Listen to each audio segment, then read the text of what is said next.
Hey there. They say keep a cool head like it's the easiest thing in the world. Like all you have to do is decide to be calm. But when your heart is pounding, your stomach feels tight, and your brain is spinning scenarios faster than a bad Netflix thriller, calm feels impossible. It's that moment in traffic when the car behind you honks before the light even turns green. It's the text from someone you care about that sounds a little too cold. It's the email that makes your blood pressure spike. Most people let those moments hijack their mood, and sometimes their future. But here's the truth. Your ability to keep a cool head isn't just about looking calm.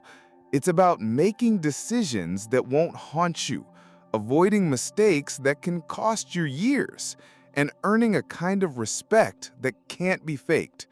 This isn't just an idea on a page. It's what actually happens to people in real, messy minutes. Let me show you how that plays out. I remember a friend of mine, let's call him Mark, who once lost his job overnight. One email from his boss changed everything. The income, the routine, the security. Gone. He called me in the middle of the night, voice shaking, telling me that he's going in tomorrow and going to tell him exactly what he thinks. My answer was calm. I told him to sleep on it and wait at least one day before doing anything. It is obvious why. I didn't feel anything like he did. I had a cool head, unlike him, hence I can think straight. But he refused to do so. He wanted to be right and prove that no one can treat him like that. The next morning, he marched in, slammed the door, and said things that, at the time, felt like a victory speech. He walked out with his head high for about 48 hours. Then reality hit. He needed a job. 2 weeks later, a new position opened in the same company, one that paid more, with better hours.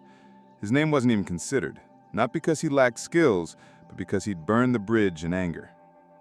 Months later, over coffee, Mark told me that if he'd just cooled down for a day, maybe his life would look completely different right now. That's the thing. In the moment, losing your cool feels powerful. In the long run, it's usually the most expensive choice you can make. Mark's mistake wasn't a character flaw so much as a pattern. To understand why, we need to look at what happens inside your head when emotion takes over. A cool head doesn't mean you feel nothing. It means you create a gap between feeling and acting.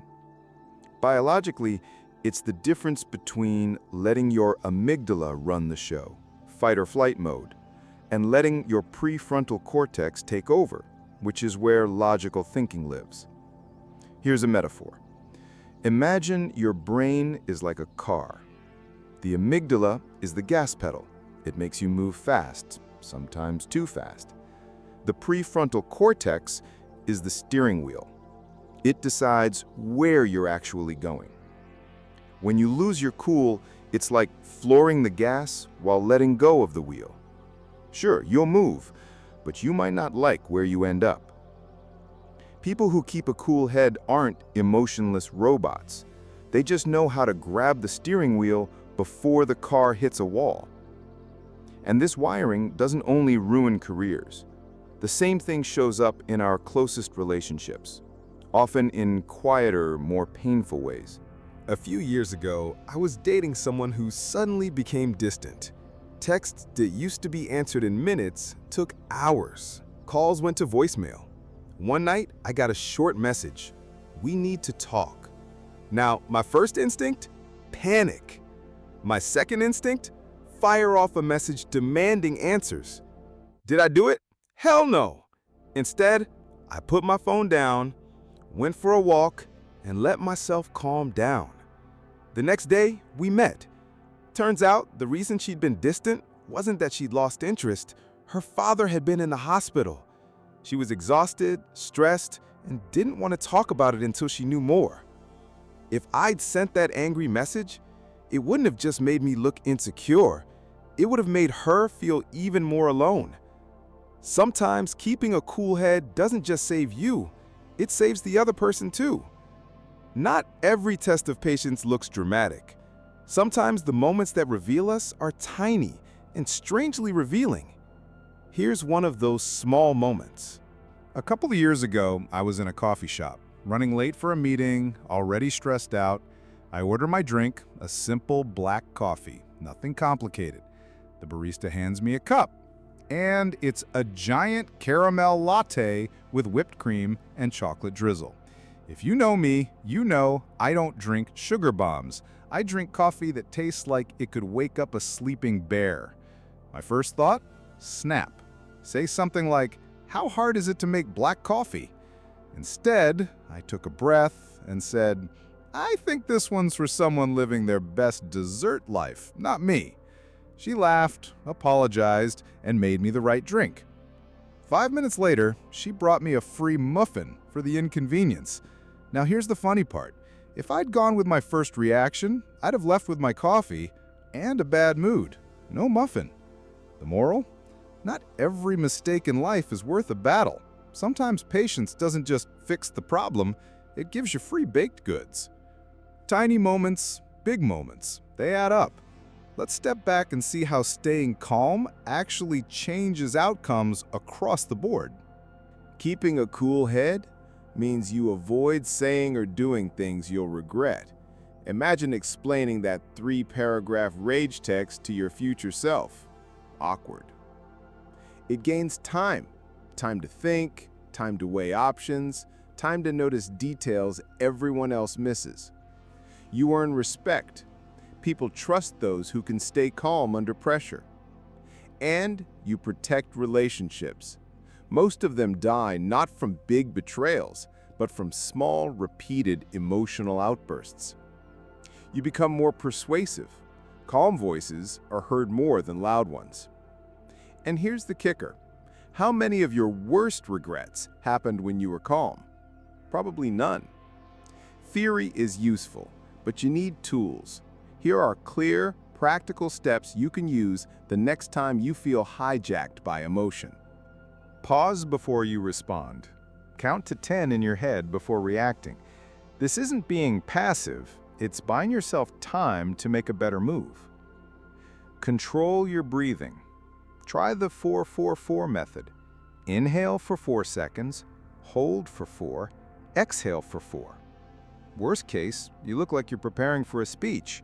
Best case, you actually calm down. Ask, will this matter in a year? This question forces perspective. Most things won't matter in a month. Don't decide in a storm. Delay irreversible decisions until you've cooled off. Train in small moments. Use daily frustrations as practice reps. Write it before you send it. Draft that angry message in your Notes app, wait an hour, then delete it. Have a calm phrase. A short line like, "Let me think about it," can buy you time without awkward silence. Anchor yourself physically. Touch something solid, your chair, the desk, to bring focus back to the present. Use these habits enough, and they stop being tricks. They become who you are. The result is subtle at first, then unmistakable. Here's the thing. Keeping a cool head doesn't just make you better at solving problems. It changes who you are. When you respond instead of react, you stop being controlled by the chaos around you. You stop letting other people's moods dictate your own. You start to move with intention. And the more intentional you become, the more control you have over your life. Opportunities open up. People trust you. You trust yourself. Plus, you finally get to be that mysterious, calm person in the movie who always knows what to say. It's a good look. Keeping a cool head changes how people see you and how you see yourself. It turns you into the person others trust when things get messy. If you are successful and well-known, trust turns into the respect and lack of motivation to be in your way. It may not end well. It frees you from being controlled by other people's moods. It lets you act with intention, not impulse. Over time, this creates a domino effect. Better relationships, better opportunities, better self-respect. And maybe, just maybe, more free muffins. So when the storm hits, this is the real choice. A quick relief that costs you later, or a calm move that builds your future. Hold that choice with you. One day, something will happen that could throw your life completely off course. A breakup, a job loss, a betrayal. And it won't come with a warning label. You'll just wake up, and suddenly the ground won't feel steady anymore. In that moment, you will have two choices. You can lose your head. You can let the rush of emotion decide for you. You can fire off the text you'll regret, slam the door you can't reopen, burn the bridge you might need. It will feel good for about 5 minutes, like scratching an itch.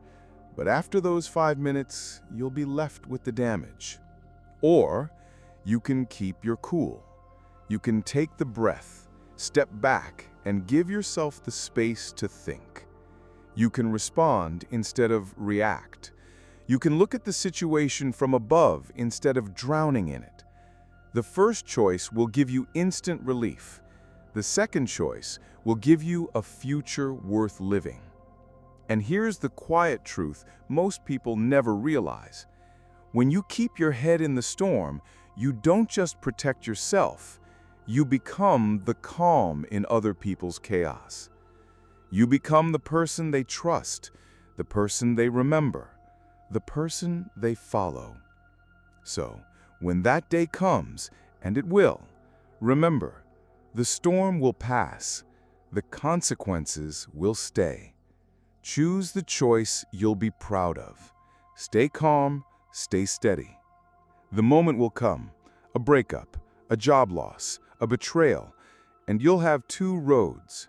One gives 5 minutes of heat and 5 years of regret.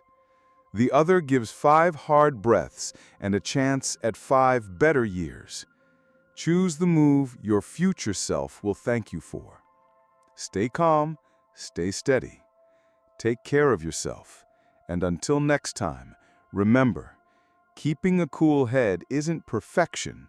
It's the way you give yourself better tomorrows.